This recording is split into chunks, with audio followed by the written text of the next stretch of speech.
The phone rings exactly as Caleb dumps his bowl of cereal across the kitchen table. Milk cascades onto my freshly ironed blouse, and I bite back a curse while fumbling for my cell. The number isn't familiar, but I've been waiting for this call. Is this Sutton Reynolds? Yes, speaking.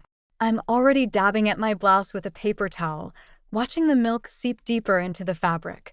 This is Margaret from Riverside Technologies. We'd like to offer you the position of Senior Project Manager. My hand freezes mid-dab. The salary she quotes makes my knees weak. It's double what I'm making now. Double.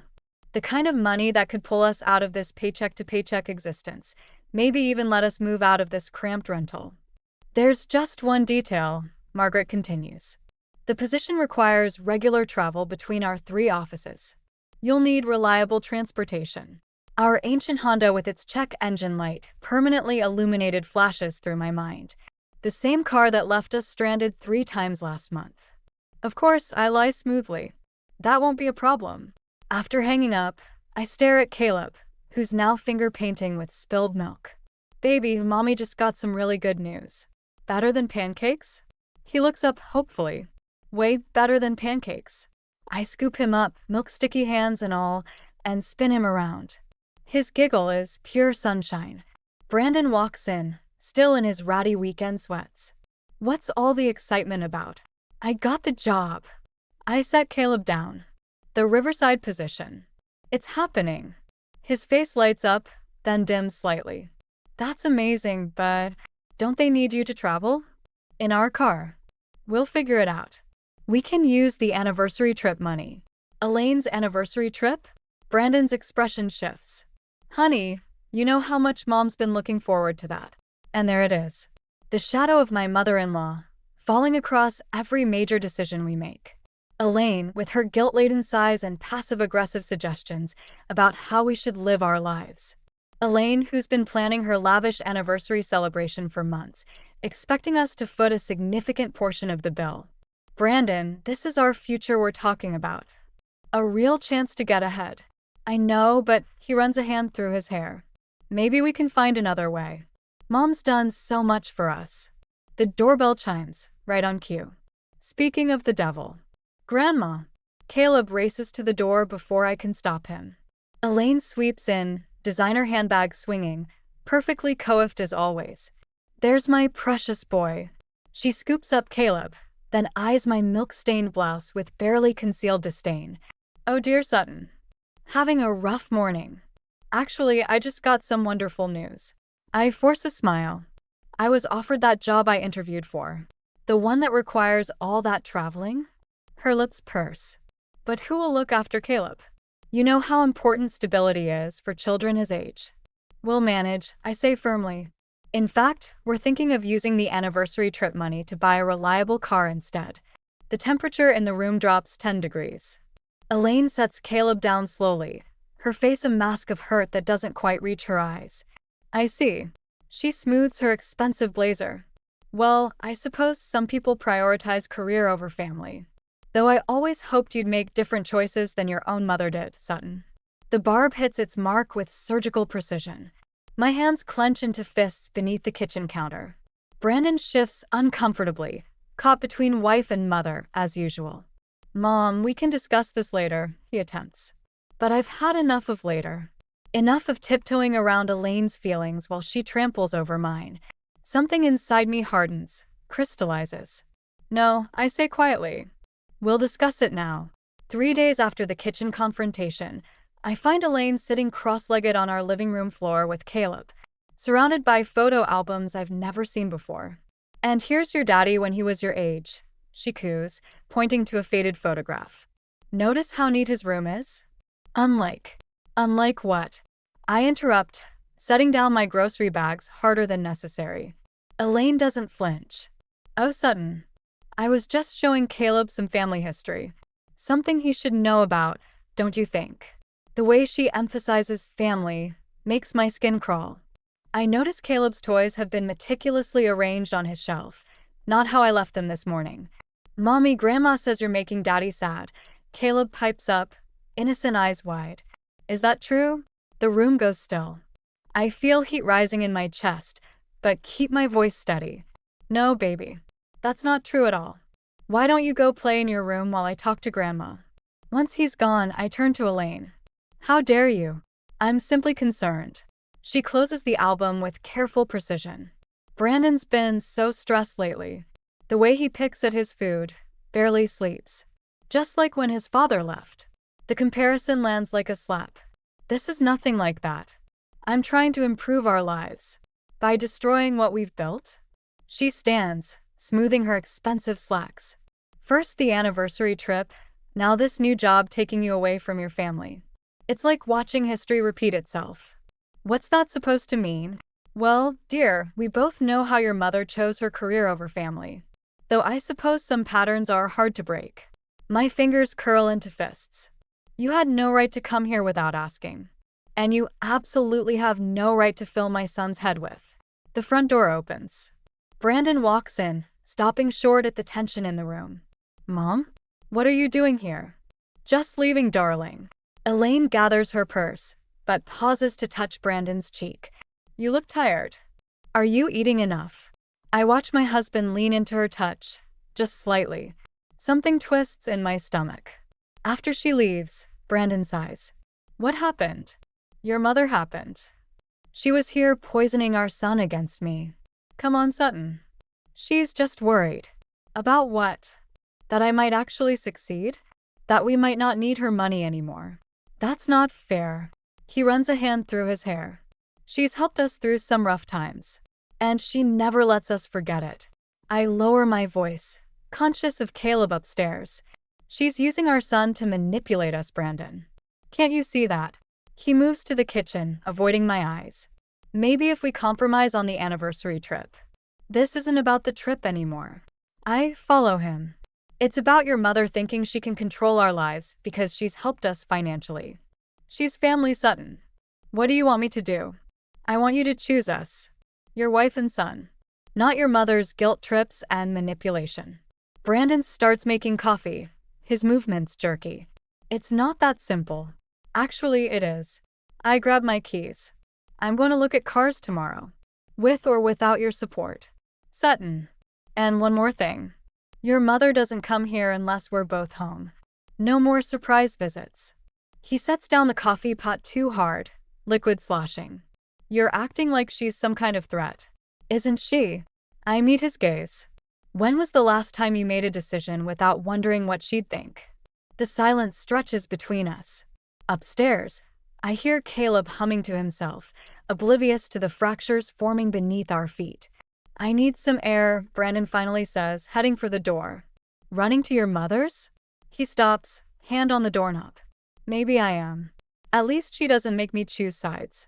The door closes behind him with a quiet click that echoes like a gunshot. I stand in our kitchen, surrounded by the evidence of Elaine's visit. Reorganized cabinets, folded dish towels. All the little ways she marks her territory. My phone buzzes. A text from the dealership confirming tomorrow's appointment.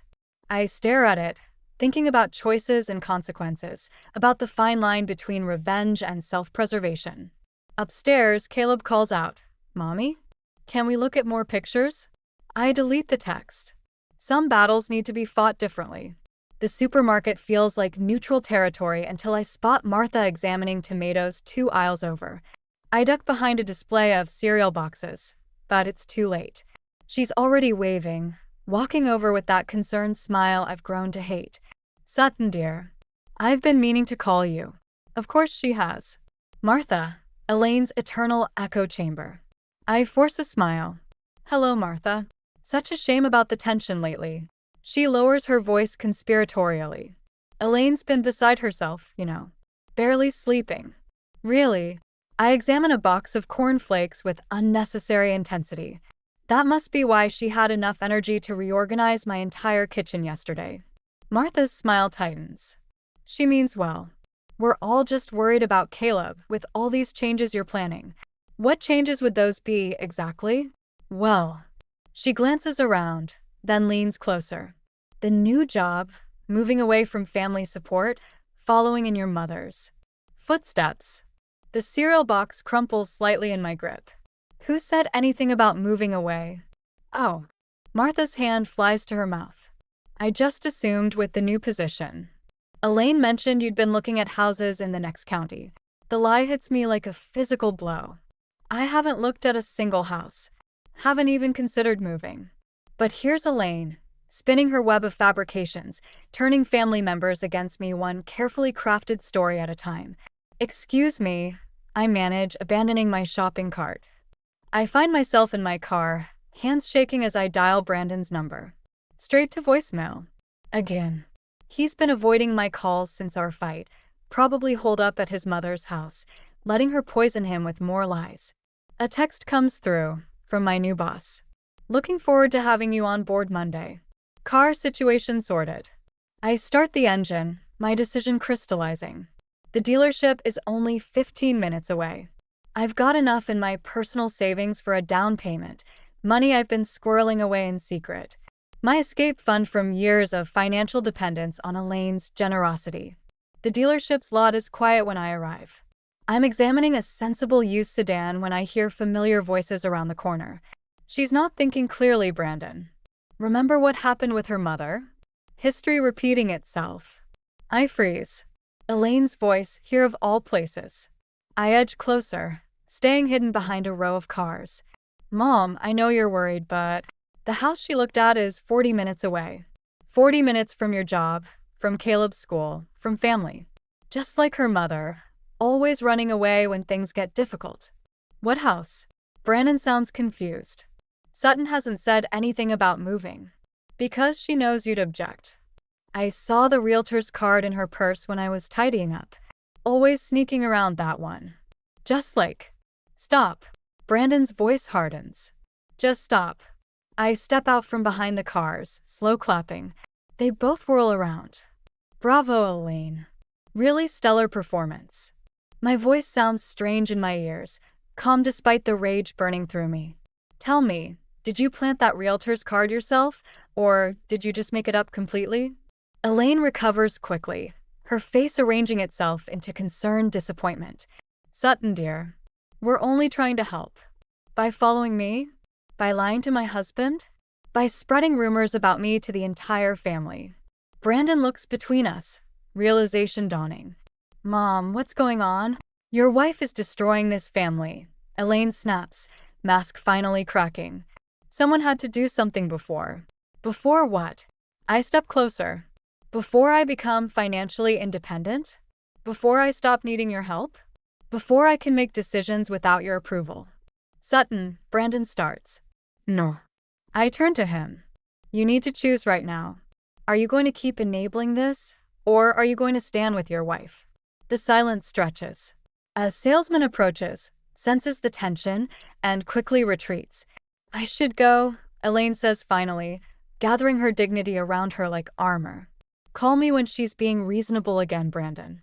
She walks away, heels clicking on pavement.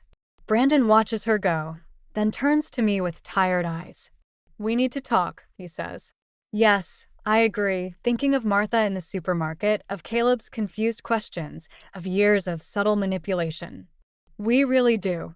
The email from Caleb's soccer coach arrives during my lunch break. Due to unexpected withdrawal of sponsorship, the junior league program will be suspended indefinitely. My screen blurs.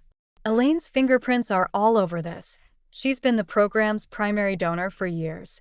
I close my laptop just as Brandon walks into my home office, holding a stack of papers. Did you see the email? His voice is tight. She works fast, I'll give her that. I stand up, needing to move. How many other programs has she pulled funding from? He spreads the papers across my desk. Caleb's art classes. The reading program. The summer camp deposit. All canceled, all refunded. It's not just about us anymore, Brandon says. The soccer program supported 20 kids from low-income families. That's the point. Maximum collateral damage for maximum guilt. I laugh, but it sounds hollow. Your mother's quite the strategist. We need to talk to her. No, what we need is independence. I grab my car keys. I'm picking up Caleb early. Coming. He hesitates. Mom invited us for dinner. To talk things through. Of course she did. I turn to face him. And if we go, she'll apologize tearfully, offer to reinstate everything with conditions. Same pattern, different day. She's still his grandmother. Is she? Because right now she's using him as a weapon. The drive to Caleb's school is silent. When we arrive, we find him sitting with his teacher, Mrs. Chen, who waves us into the classroom with unusual urgency. I'm glad you're both here, she says, after Caleb goes to pack his bag. I'm concerned about some things Caleb's been saying. My stomach drops. What things? He mentioned that his grandmother told him you're planning to take him away from his father. Mrs. Chen's eyes are gentle but concerned. He's been drawing some troubling pictures. She slides a paper across her desk. The crayon drawing shows 3 figures, one blue, Brandon, one yellow, Caleb, and one red, me, walking in different directions. At the edge, a larger figure in black, Elaine, watches.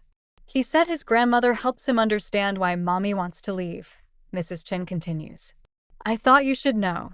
Brandon's hands clench the edge of the tiny desk he's perched on. I watch his knuckles turn white.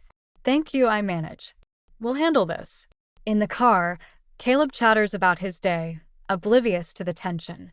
Brandon stares straight ahead, driving mechanically. I check my phone, 3 missed calls from Elaine. Let's get ice cream, Caleb suggests. Not today, buddy, Brandon says, making an unexpected turn. We need to stop somewhere first. I recognize the route to Elaine's house. Brandon. No more proxy wars through our son. His voice is different, harder than I've ever heard it. This ends today. We pull into Elaine's driveway. Through the window, I see her watering her precious roses, Martha beside her. They look up at our arrival, and something in Elaine's expression shifts. Triumph, maybe, thinking we've come to surrender. Grandma.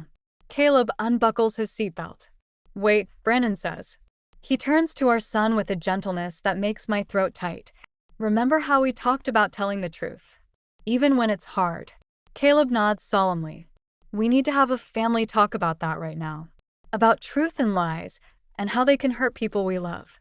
I watch Elaine approach the car, her perfect smile in place. But there's something else in her eyes now, fear, maybe seeing Brandon's expression. Ready? Brandon asks me. I think of the crayon drawing, of soccer programs canceled, of whispered poison in our son's ear, of years of subtle manipulation disguised as love. My hand finds Brandon's across the console. Ready? Caleb looks between us, sensing something important is happening. Outside, Elaine reaches for the car door, but Brandon hits the lock button. Just for a moment, just long enough to make it clear, this time we're in control of how this conversation starts. The anniversary party invitation sits on our counter like a loaded gun. Cream-colored paper, gold embossing, pure Elaine. I trace the letters with my finger while Brandon paces behind me. We have to go, he says. The whole family will be there. That's exactly why she's doing this. I turn the invitation over. 2 weeks after she manipulated our son, canceled his activities, and now she wants to play happy families? Maybe it's an olive branch. The doorbell rings. Caleb races to answer it before we can stop him. Martha stands there, holding a casserole dish. Just thought you could use a home-cooked meal, she says, gliding past me. And to make sure you received the invitation. Elaine's been so worried you might not come. I catch Brandon's eye. This is how it always starts. The subtle pressure, the guilt, the family emissaries. Actually, I say, we were just discussing. Oh, you must come. Martha sets down the dish. Elaine's planned such a lovely surprise. She's even arranged for that trip she promised. Brandon stiffens. What trip? The anniversary trip, of course. She's been so secretive about it, but I happened to see the bookings. Very generous of her, considering everything. My hands shake as I pour coffee. Elaine hasn't booked anything she can't have. Not after withdrawing support for Caleb's activities. Not after our confrontation. Caleb, honey, I call out. Go play upstairs for a bit. Once he's gone, I face Martha. There is no trip, is there? I saw the documents myself. Martha sips her coffee primly. First-class tickets. Luxury resort. Though I suppose if you're not interested. Stop. Brandon's voice cuts through the room. Just stop. Mom's manipulating everyone again, isn't she? Martha's cup clatters against its saucer. I don't know what you mean. The trip that doesn't exist. The rumors about Sutton. Using Caleb against us. All of it. Your mother only wants what's best. We'll be at the party, I interrupt, surprising everyone, including myself. All three of us. After Martha leaves, Brandon stares at me. What are you planning? Nothing. I start clearing dishes. Just tired of letting her control the narrative. The night of the party arrives too quickly. Elaine's house glows with fairy lights, packed with relatives who've flown in for the occasion. She greets us at the door, resplendent in designer silk.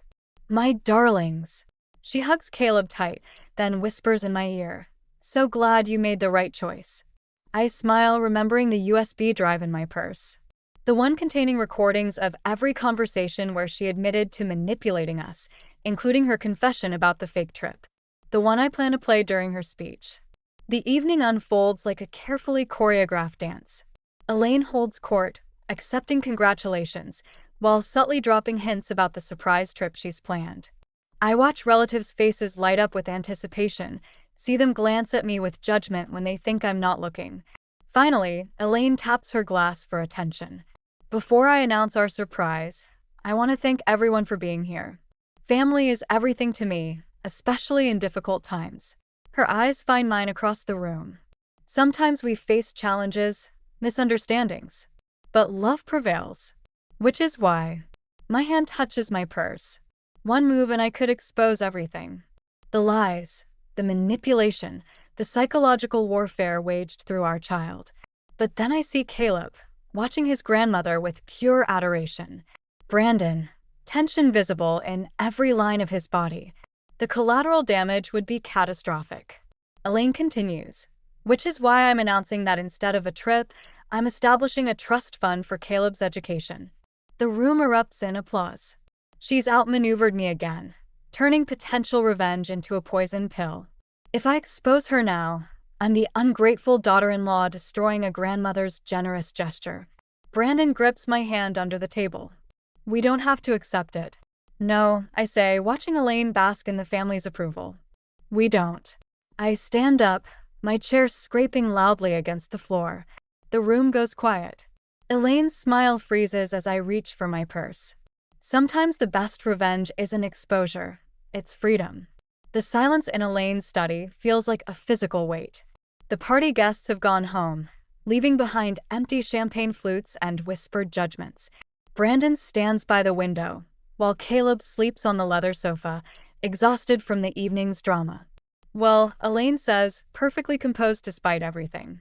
I assume you have something to say about my generous offer. I pull out the USB drive, place it on her mahogany desk. Actually, I have something to play. Her eyes narrow slightly. What is this? Everything. I press play on my phone connected to the drive. Her voice fills the room, crystal clear. Of course I made up the trip. Sometimes you need to create pressure to keep a family together. Brandon's sharp intake of breath cuts through the recording. I play another. Elaine instructing Martha about which rumors to spread, which neighbors to influence. Turn it off. Elaine's voice trembles slightly. There's more. I scroll through the files. Should we listen to you coaching Caleb about mommy wanting to leave? Or maybe your conversation about canceling his activities? I did what was necessary. She stands, smoothing her silk dress. Everything I've done has been for this family. No. Brandon moves from the window. Everything you've done has been for control. Brandon, darling. Don't. He holds up a hand. Just don't, Mom. Elaine's facade cracks, just slightly. You don't understand. When your father left, this isn't about Dad. Brandon's voice rises, and Caleb stirs on the sofa. This is about you manipulating everyone around you, including my son. I was protecting him. Elaine's composure shatters. From her. Just like her mother, always ready to abandon family for ambition. I saw the signs. The signs you invented? I stand up. The moving plans you made up? The lies you told everyone. They weren't lies. She grabs a folder from her desk, throws it open. I had proof. The realtor calls. The house listings. Brandon picks up the papers, examines them. These are fake. Mom, you forged these. Something shifts in Elaine's eyes, something desperate and dangerous. Martha, she calls out sharply. Martha appears in the doorway, holding an envelope. I'm sorry, Elaine.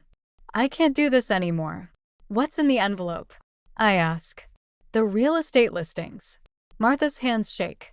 The ones Elaine asked me to create, to make it look like Sutton was planning to leave. The room spins slightly.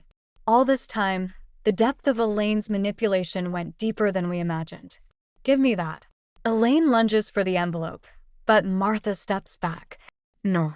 Martha's voice strengthens. This has to stop. Elaine turns to Brandon, tears welling. Everything I did was to protect you, to keep our family together. Without me, without my help, we'll manage. Brandon's voice is ice. But you need help, Mom. Professional help. How dare you? She whirls on me. This is your doing. Turning my own son against me.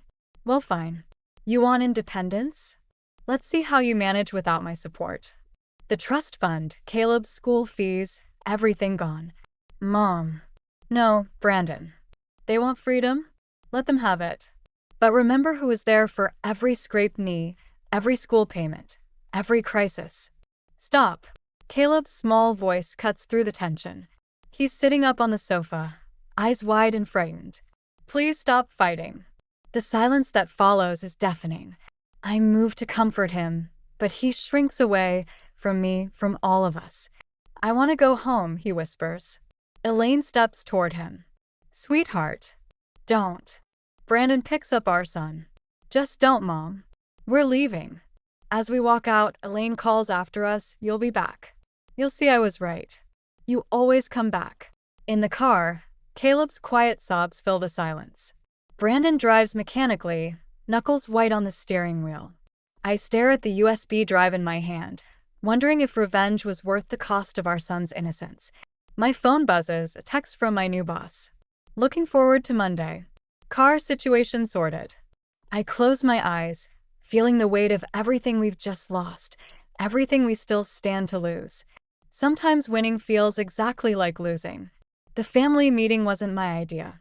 Martha called it, inviting everyone to her house 3 days after the anniversary party disaster. I stand in her kitchen now, watching relatives filter in, their faces a mix of concern and curiosity. They need to know, Martha says, clutching a manila envelope. All of it. Brandon squeezes my hand as Elaine arrives last, head high, perfect as always, until she sees Martha's envelope. Her step falters just slightly. What's this about? She demands. Martha's hands shake as she opens the envelope. I've been keeping records. Receipts. Letters. Recordings. Everything you asked me to help you with over the years. The room goes still. Elaine's laugh sounds brittle. Martha, dear, you're being dramatic. Am I? Martha pulls out a stack of papers. The fake real estate listings were just the start. Should we discuss the anonymous letters you sent to Sutton's potential employers? Or the calls to Caleb's school about her supposed neglect? Gasps ripple through the room. I feel my knees weaken. I'd suspected, but the scope of it. You're lying, Elaine snaps, but her perfect mask is cracking. The trust fund announcement? Martha continues. There never was one. You were going to announce its cancellation today. Blame Sutton for forcing your hand. Brandon steps forward. Mom, everything I did was for this family. Elaine's voice rises. You were all too blind to see the danger. Just like with your father, Brandon. Remember how he left? How he chose his new life over us. I saw the same signs in her. No. Martha's voice strengthens. You created those signs. Just like you did with Dad. The room goes silent. Elaine's face drains of color. What? Brandon whispers. Martha pulls out one final document, yellowed with age. Dad didn't leave us for another woman, Elaine. You drove him away.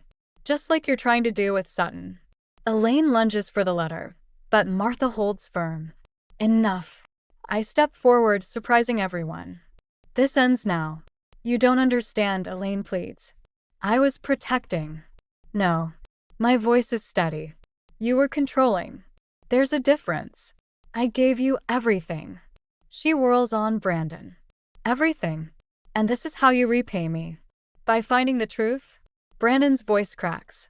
By finally seeing what you've done to all of us? A sound from the doorway makes us turn. Caleb stands there, clutching his backpack, the one we'd packed for his cousin to watch him during the meeting. Grandma. His voice is small. Did you tell lies about Mommy? The moment hangs, crystalline and fragile. Elaine takes a step toward him, but Brandon moves first. Yes, buddy, he says gently. Grandma told lies. But that doesn't mean she doesn't love you. Then why? Caleb's question cuts through all the adult complexity to the heart of things. Elaine crumples into a chair, her perfect facade finally shattering completely. Because I was afraid, she whispers. So afraid of being alone. The irony hits like a physical blow. In trying to keep everyone close, she's pushed them all away.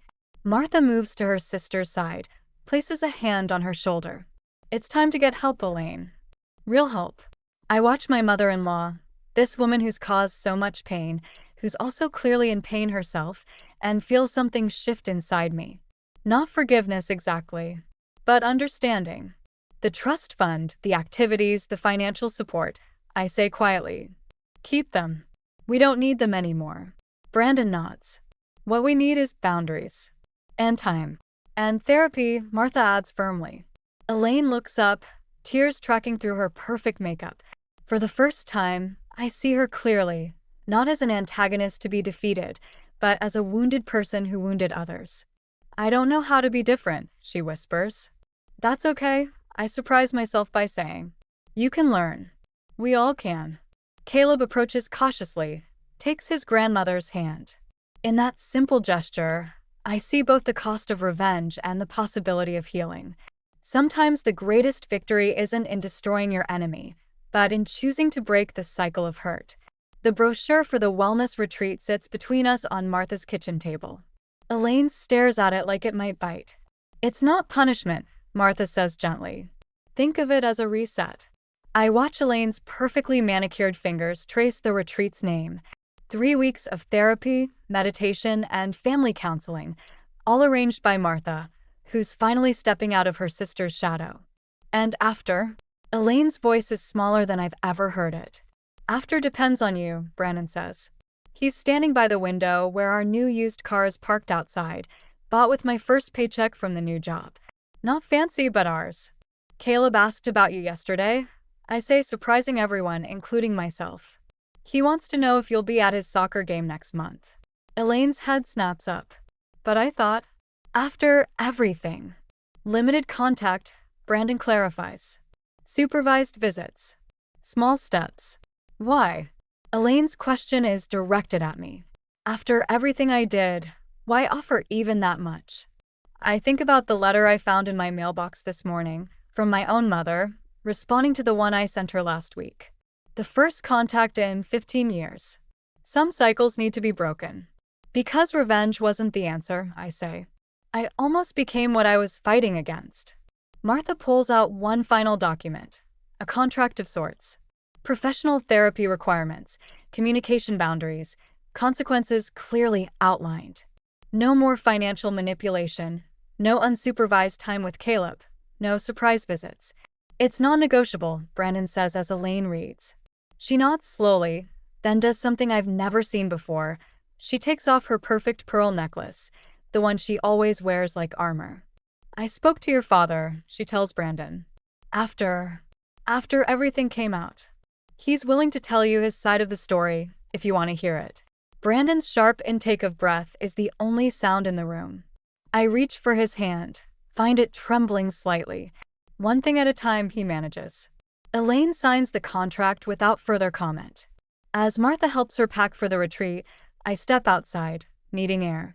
The morning is crisp, full of possibility. Brandon joins me, wrapping his arms around my waist from behind. You okay? Are any of us? He chuckles softly. Fair point. Inside, we hear Caleb's voice. He's arrived with his aunt, who's been watching him. He's showing Elaine his new soccer cleats, bought with money we earned ourselves. Her response is muted, careful, she's trying. It's strange, I say. I wanted revenge so badly. Wanted to expose everything, make her hurt like we hurt. But now I just want peace. Real peace, Not the fake kind we had before. The front door opens. Elaine steps out, suitcase in hand. She looks smaller somehow, without her usual perfect facade. Sutton, she calls softly. That job of yours. The one that started all this. Are you good at it? Yes, I say simply. I am. She nods, something like respect flickering across her face. Good? That's good. As Martha drives her away, Caleb slips his small hand into mine. Is Grandma sick? Not exactly, Brandon answers. She's learning to be better. Like when I had to learn not to hit Tommy at school? I laughed to spite myself. Something like that. Inside, I find a USB drive with all the recordings. My planned revenge, my evidence, my ammunition. I turn it over in my hands while Brandon makes coffee and Caleb chatters about soccer. Keep it or destroy it? Brandon asks, watching me. I think about cycles, about choices, about the fine line between justice and vengeance, about my mother's letter, waiting to be read, about Elaine's pearl necklace, left behind on Martha's table like a surrender flag. Neither, I decide, tucking it away in a drawer. Just in case. But hopefully we'll never need it. Sometimes the best revenge is simply living well on your own terms. And sometimes healing comes not from winning the battle, but from choosing which battles are worth fighting at all.